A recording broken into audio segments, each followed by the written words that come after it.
7-year-old boy reveals he was John the Baptist when he baptized Jesus, shocking everyone. The water felt cold against Noah's ankles as he stepped into the shallow creek behind his grandmother's house.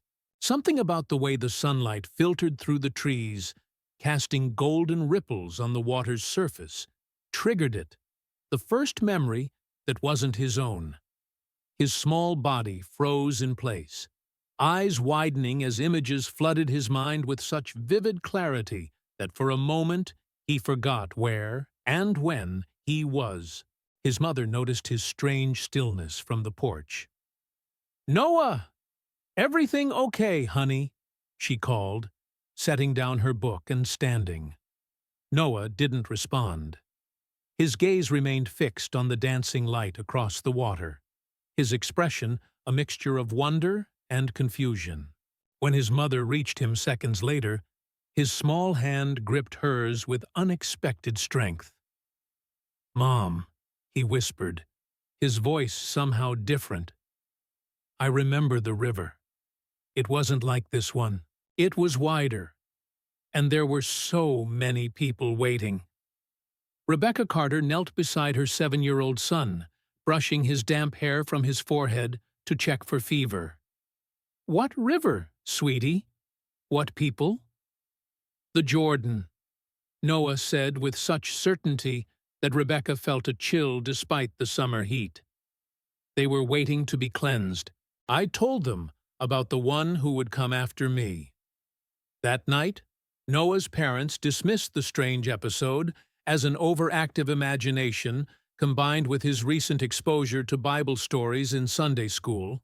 James Carter, Noah's father and a high school history teacher, suggested it might be time to moderate the religious content their son was consuming. "He's obviously processing it in his sleep," James reasoned as they spoke in hushed tones in the kitchen. "Kids his age can't always separate stories from reality." Rebecca nodded, though something about the incident by the creek had unsettled her in ways she couldn't articulate. "Maybe we should skip church this weekend," she suggested. James shook his head. "Your mother would never forgive us.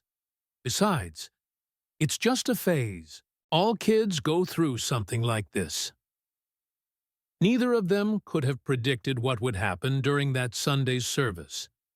St. Mark's Episcopal Church was a small but active congregation in their rural Pennsylvania town. Noah had always been well-behaved during services, quietly drawing on the children's bulletins or occasionally dozing against his father's arm. But that Sunday, as Pastor Wilson began speaking about John the Baptist, Noah's body went rigid in the pew. The pastor's voice echoed through the modest sanctuary. John the Baptist prepared the way for Jesus Christ, calling people to repentance and baptizing them in the Jordan River. Noah stood up suddenly, his eyes fixed on the stained glass window depicting the baptism of Jesus. The congregation's attention shifted, heads turning as the small boy began walking slowly down the center aisle toward the altar. "Noah," James whispered urgently, reaching for his son, but missing. Rebecca moved to follow him, but something in his deliberate walk made her hesitate. Pastor Wilson paused mid-sentence as Noah approached the baptismal font at the front of the church. The boy's hand reached out to touch the water, and when his fingers broke the surface, he spoke in a voice that seemed too mature, too certain for a child his age. "I didn't want to do it at first," he said, loud enough for the now silent church to hear. "I told him I was unworthy to baptize him, that it should be the other way around, but he insisted." Pastor Wilson exchanged a glance with Rebecca, who had frozen halfway up the aisle. "Noah," he said gently, "who are you talking about?" Noah looked up, his eyes reflecting the colored light streaming through the stained glass. "Jesus. When I baptized him in the Jordan, the heavens opened up, and the Spirit came down like a dove. I saw it. I felt it." He touched his own chest. Right here. A murmur rippled through the congregation. James had reached his son now and placed a protective hand on his shoulder. I'm sorry, Pastor. He's been having these ideas since yesterday. We'll take him home. But Noah wasn't finished. He turned to address the congregation directly, speaking with a clarity and conviction that left even the most skeptical members shifting uncomfortably in their seats. I lived in the wilderness. I ate locusts and wild honey. My clothes were made of camel's hair with a leather belt. Details from Scripture poured from him. But then came information not contained in the Bible.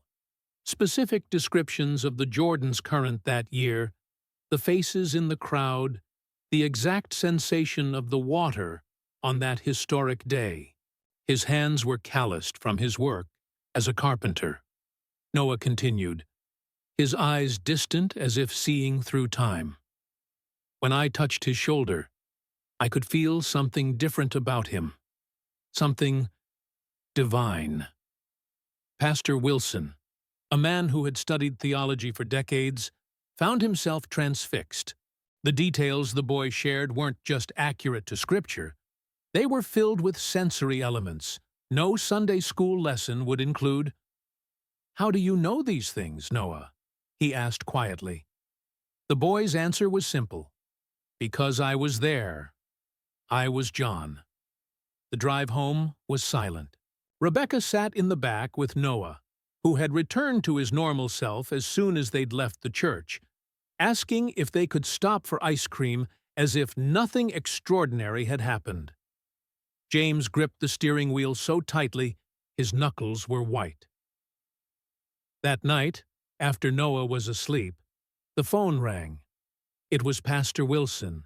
I've been researching some of the details Noah mentioned, he said without preamble. The description of the specific reeds along the Jordan's banks, the morning mist he described. These aren't in any children's Bible I've ever seen. They're not even in the adult version. Rebecca sank into a kitchen chair. So, what are you saying? I'm saying we should talk more with Noah, if you're comfortable with it. The meetings began the following week. Pastor Wilson recorded their conversations with Noah, who spoke freely about his memories whenever the subject arose naturally. He never initiated the topic himself, but when asked direct questions, he answered with the same unsettling certainty. Dr. Elizabeth Mercer, a child psychologist and friend of Pastor Wilson's, joined their third session. She observed Noah carefully, noting that he displayed none of the usual signs of coaching or confabulation. When showing him images of the Jordan River region, Noah pointed out aspects of the landscape that had changed over time. There weren't buildings there, he said, indicating a tourist center. That bend in the river was wider, and the rocks formed a natural crossing point downstream.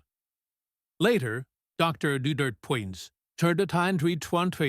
Mercer shared her professional assessment with Noah's increasingly overwhelmed parents. I've worked with many children who have vivid imaginations or who have been influenced by suggestion, she explained. This is different.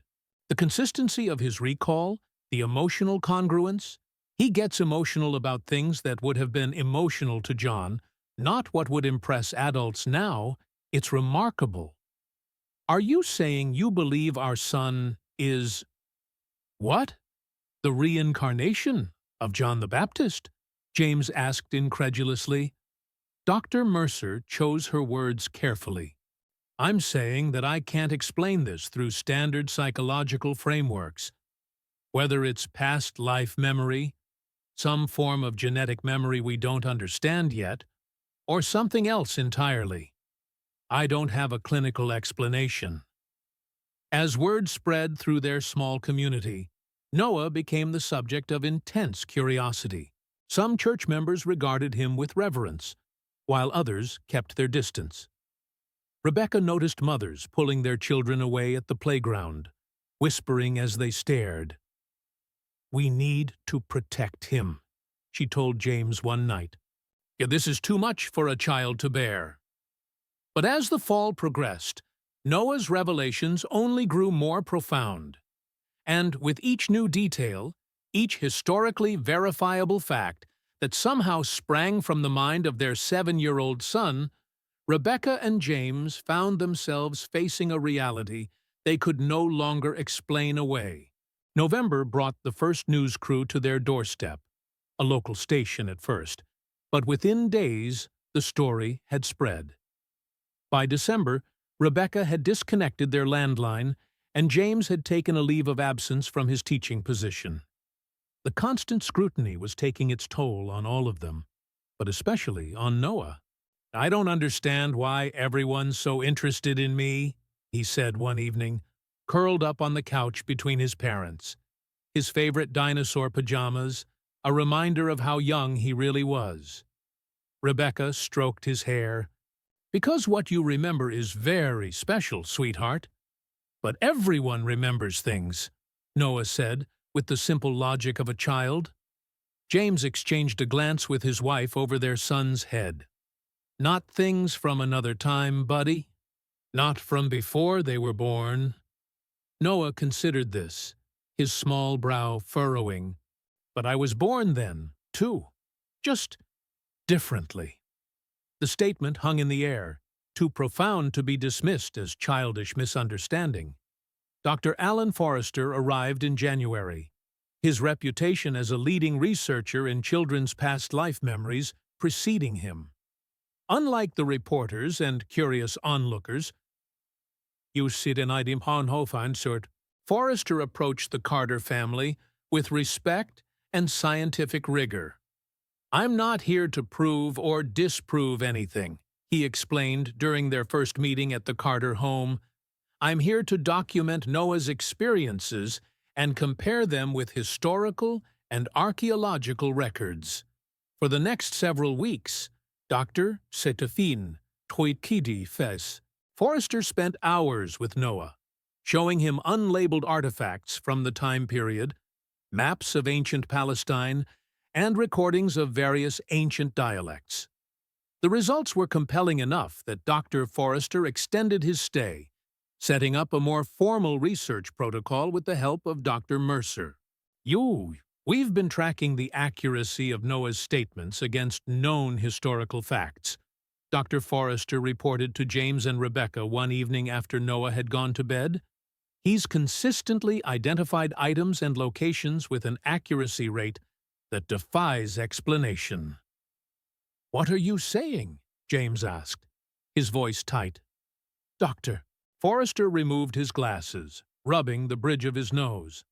"I'm saying that Noah has correctly described details about first-century Judea that even most biblical scholars wouldn't know. Details that have been confirmed by recent archaeological findings, some not even published yet." "Like what?" Rebecca pressed. "Oh, like the exact configuration of steps leading down to a specific baptismal site on the Jordan that was only excavated in 2019. Or the presence of a specific type of pottery used by ascetics in the wilderness during that period." He put his glasses back on. "Noah identified it immediately among dozens of similar items, called it by a name we later confirmed was historically accurate. The implications weighed heavily on the room. Outside, snow began to fall, coating their small town in a blanket of white that temporarily muffled the constant presence of media vans and curious tourists. "Oh, what happens now?" James finally asked. "That depends on you," Dr. Forrester said. "Academically, this case could be revolutionary, but Noah is a child first, and I'm concerned about the toll this is taking on him." Rebecca nodded, tears forming. "He stopped playing with his friends. The other day, I caught some teenagers peering through our fence, trying to get a look at him like he's some kind of attraction." "Perhaps a change of scenery would help," Dr. Forrester suggested. "Teaching. I have colleagues at the University of Jerusalem who would provide a more controlled environment for any further research, away from the media circus here." The idea of traveling to Jerusalem, to the very land Noah described in his memories, was both terrifying and compelling. After days of discussion, the Carters agreed to a temporary research trip, scheduled for spring. As preparations for the journey began, a new development shifted the trajectory of their story. During a particularly intensive session with Dr. Forrester and a linguistic expert, Noah had been listening to recordings of various Aramaic dialects, identifying which sounded most familiar to him. Suddenly, he began speaking, not in English, but in fluent phrases that matched the Galilean Aramaic dialect he had just heard. The linguistic expert, Dr. Sarah Kaplan, nearly dropped her recorder. "That's impossible," she whispered. "He's conjugating verbs in a pattern that wasn't documented until the Dead Sea Scrolls were translated. We don't teach this. It's not in textbooks." Noah continued for nearly 2 minutes before switching back to English, seemingly unaware of the significance. "So did I say it right?" he asked innocently. Dr. Kaplan's hands trembled as she turned off the recorder. "Noah, who taught you to speak like that?" Noah shrugged. "Nobody. It's just how people talked." The recording made its way across academic circles with lightning speed. Linguistic experts from around the world confirmed what Dr. Kaplan had identified. Noah was speaking a dialect of Aramaic specific to the Judean region during the 1st century, with inflections that matched what little was known of the rural accent from that period. For Rebecca and James, this development was a turning point. The evidence was becoming too substantial to dismiss, yet too extraordinary to fully accept. Their son, their perfectly normal, dinosaur-loving, occasionally stubborn 7-year-old, somehow carried within him the memories and knowledge of a man who had lived 2,000 years ago. "I'm scared, James," Rebecca confessed one night after Noah was asleep. "What if he really is? What if these memories are real? What does that mean for him? For his future?" James had no answers. His historical training had never prepared him for this reality-bending possibility.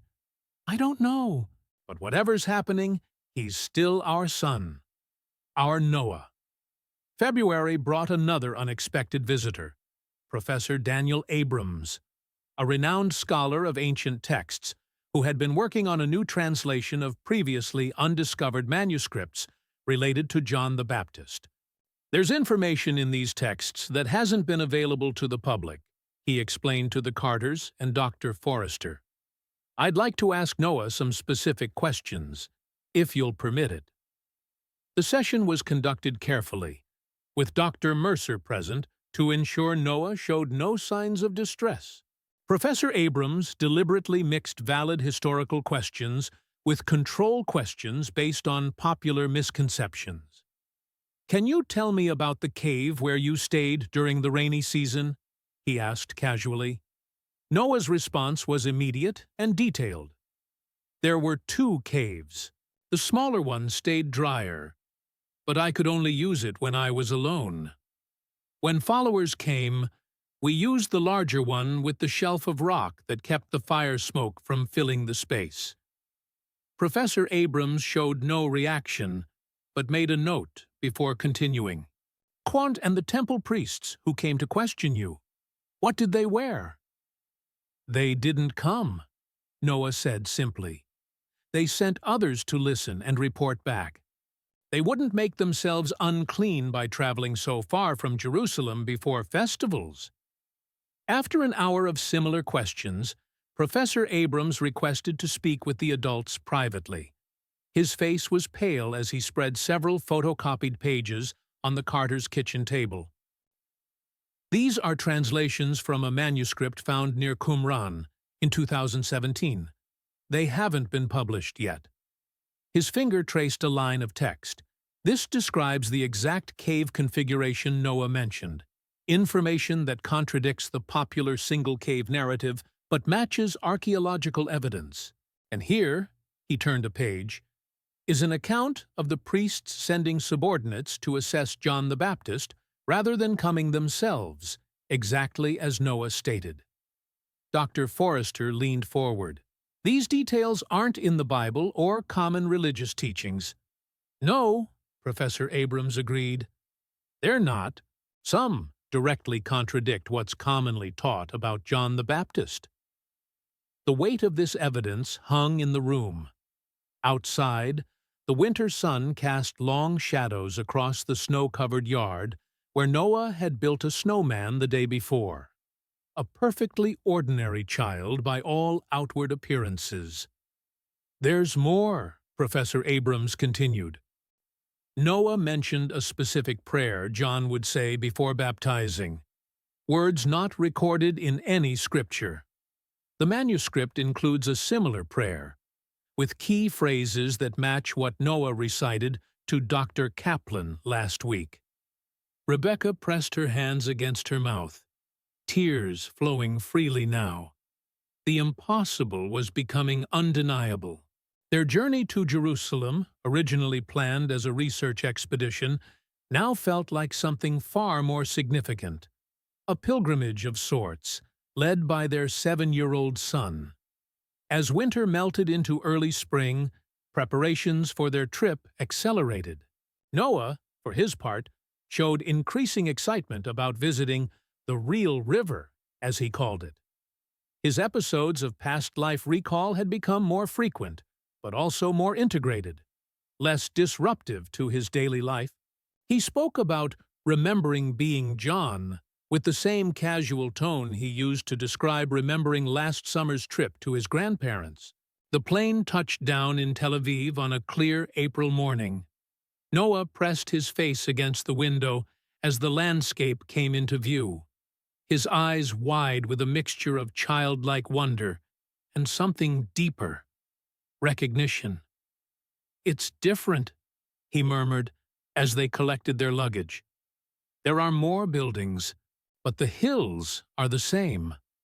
Rebecca squeezed his hand, still unsure how to respond when these moments of ancient memory surfaced. Their research team, now expanded to include Dr. Forrester, Professor Abrams, Dr. Kaplan, and a documentary filmmaker who had gained the Carters' trust, maintained a respectful distance, allowing the family to adjust to their surroundings. Their first few days were spent in Jerusalem, where Noah's reactions were documented with scientific precision. He navigated certain ancient quarters with unexpected familiarity, yet showed no recognition of major landmarks like the Western Wall. John wouldn't have seen that, Professor Abrams explained quietly to Rebecca. The Second Temple was still standing in his lifetime, and the Western Wall as we know it today wasn't exposed. On their fourth day, they visited a small museum housing artifacts from the time of Herod Antipas, the ruler who had ordered John the Baptist's execution, according to biblical accounts. As they approached a display case containing items from Herod's palace, Noah stopped abruptly, his small body trembling. "I don't want to go there," he whispered, clinging to James's hand. "That's where they kept me before." He didn't finish the sentence, but the implication hung in the air. Dr. Mercer, who had accompanied them to monitor Noah's emotional state, signaled that they should move to another exhibit. Later, reviewing the footage, they discovered that the display contained items from the fortress of Machaerus, the historically documented location of John the Baptist's imprisonment and beheading. This pattern continued throughout their visit to historical sites. Noah showed no interest in tourist attractions, but became intensely engaged at obscure locations that held historical significance to John the Baptist's life. At one point, at a remote area along the Jordan River, he led the group off the marked path, walking with certainty to a previously unexcavated site. "This is where it happened," he said simply, standing at the river's edge. "This is where I baptized him." 3 days later, archaeological surveys confirmed that the spot Noah had identified contained stone formations consistent with a first-century baptismal site, including steps leading into the water that had been buried by centuries of sediment shift. As their second week in Israel began, the research team decided to conduct a more formal experiment. They arranged to visit 5 different sections of the Jordan River, only one of which was the historically documented baptismal site of Jesus by John. Noah was not told which was which. The morning of the experiment dawned bright and clear. Noah had slept soundly the night before, showing none of the anxiety that had occasionally troubled his sleep since his memories began surfacing. At breakfast, he chatted excitedly about a lizard he'd spotted on their hotel balcony, reminding his parents of the ordinary 7-year-old he still was at heart. The first 2 river locations elicited no particular response from Noah. He skipped stones at one, complained about the heat at another. At the third site, a popular tourist baptism location, he shook his head decisively. "This isn't right," he said. "Tch. The river wasn't like this then." The fourth location was deliberately chosen as a control, a section of the river that historical records confirmed had been uninhabitable during John's time due to seasonal flooding. Noah showed mild interest, but no recognition. When they arrived at the 5th location, Bethabara, believed by many scholars to be the actual site of Jesus' baptism, Noah fell completely silent. It was a less developed area, away from the main tourist routes, with archaeological excavations partially visible. Without prompting, he walked directly to the water's edge, his steps increasingly purposeful. The research team exchanged glances but maintained protocol, recording Noah's reactions without intervention. James and Rebecca followed at a distance, their hands clasped tightly together. At the riverbank, Noah knelt and placed his hands in the water. For several minutes, he remained motionless, the gentle current flowing between his fingers. Then, slowly, he began to speak. Not in English, not even in the Aramaic he had unexpectedly displayed before, but in a quiet, personal prayer that needed no translation to convey its depth of emotion. Dr. Kaplan's recording equipment captured what linguists would later identify as a seamless integration of ancient Aramaic prayer forms with the natural speech patterns of a modern American child. It was as if 2 worlds, 2 lives, had finally found harmony within him. When he finally stood and turned to his parents, Noah's eyes were filled with tears, but his expression was peaceful. "I remember everything now," he said. "Being John and being Noah, too. It's okay. I understand why now." That evening, after Noah had fallen asleep, the research team gathered in the hotel's conference room to discuss the day's events. The data was compelling beyond any reasonable skepticism. Noah had identified the historically accurate location with certainty and had demonstrated knowledge that defied conventional explanation. What we witnessed today challenges our fundamental understanding of consciousness and human existence, Dr. Forrester said, reviewing the footage. The implications extend far beyond religion into the very nature of the soul. Professor Abrams nodded thoughtfully. Throughout human history, there have been children who seem to carry knowledge from other times. Most cases lack the empirical evidence we've gathered here.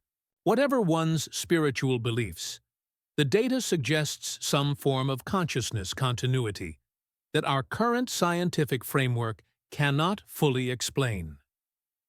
For Rebecca and James, the scholarly implications had become secondary to a more immediate concern: their son's well-being. They listened to the discussions with half an ear, their thoughts focused on Noah and what these experiences meant for his future. Later that night, unable to sleep, Rebecca slipped out to the balcony of their hotel room.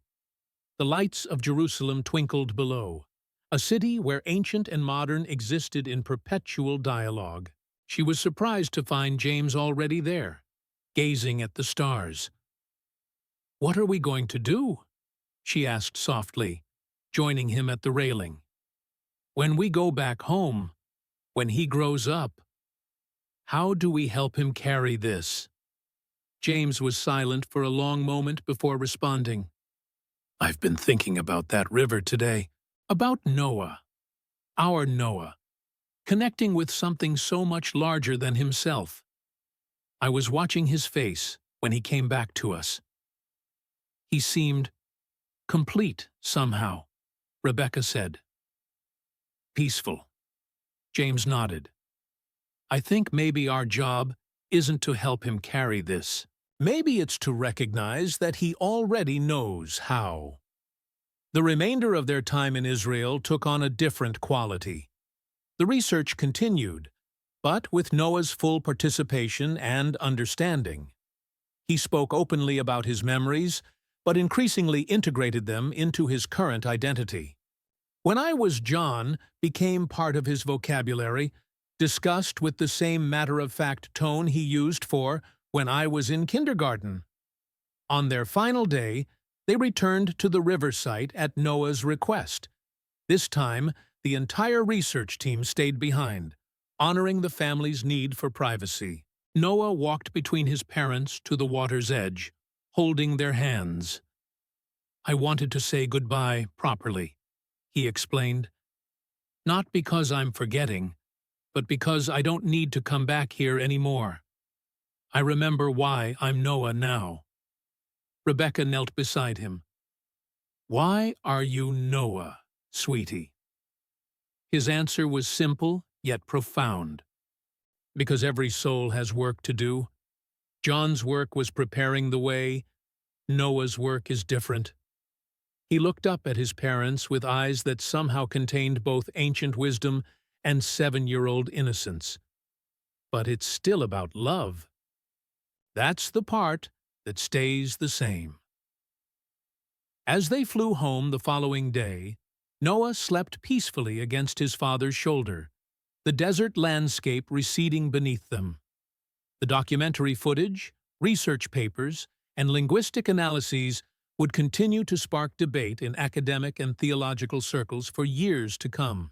Some would embrace the evidence as proof of reincarnation or divine purpose.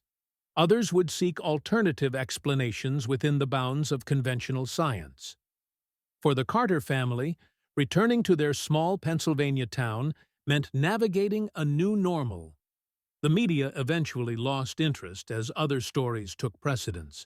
Noah returned to school, where his teacher noted his sudden interest in history and languages, but also his unchanged enthusiasm for dinosaurs and soccer.